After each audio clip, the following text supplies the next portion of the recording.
They are paid for by us, the taxpayer. What do you think? Does working fewer hours boost productivity? Let's see what my panel make of that. I'm joined by comedian Leo Kearse and also Conservative commentator Reverend Calvin Robinson. I'm going to start with you, Calvin.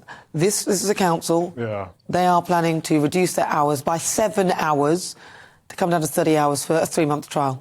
I'm with that construction worker, Timothy. I think this is entitlement. It's a very middle-class thing. A normal person in a normal job can't just decide, I'm not going to work 1 day a week, actually.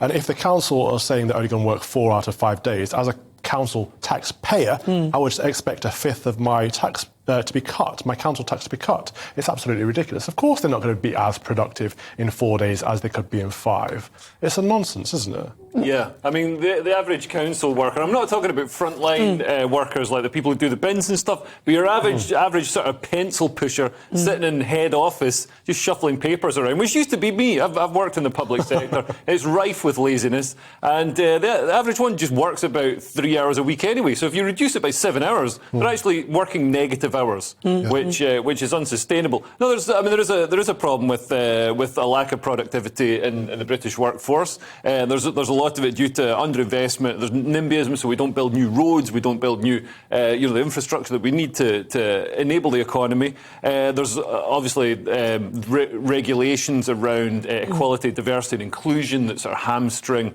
our corporations and our organisations. And also the public sector is growing. It's becoming a bigger part of the economy. It's taking over, and it's inherently unproductive. Yeah. Even when they are doing work, quite a lot of it is completely pointless work. I worked at Haringey Council. We had a policy department, like writing out all this policy. It's like, why does Haringey need to write out all this policy for traffic or whatever? And Camden also needs a policy department. Just combine them all. We can do away with so many people. I was in Camden politics for a short while, and they had debates over Brexit and things like this. You're a local council. Yeah. Brexit is not going to affect you. Your vote on Brexit does not determine anything. They've wasted so many council hours over this, and they spend so much money on PR as well, on media, trying to make themselves look good. It's just a waste of our money. Well, now, the leader of this particular council, Bridget Smith, she said that the trial would only become permanent if it proved that productivity was increased.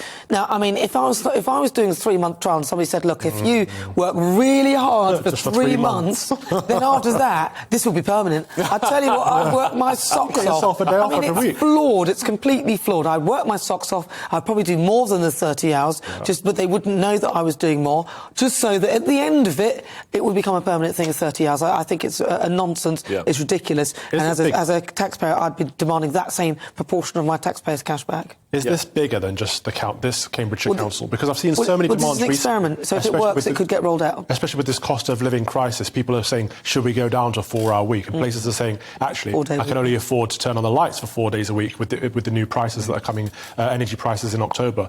Is this a bigger objective here? Because the small to medium enterprise businesses, the small companies that managed to survive throughout the horrible lockdowns and the COVID measures that the government imposed on us, those companies are going to get finished off with this cost of living crisis. On the one hand, though, they could almost be shooting themselves in the foot, because if gas and electricity prices do skyrocket and they're working from home, or they're in their homes, it's going to cost them a fortune to be there. Yeah.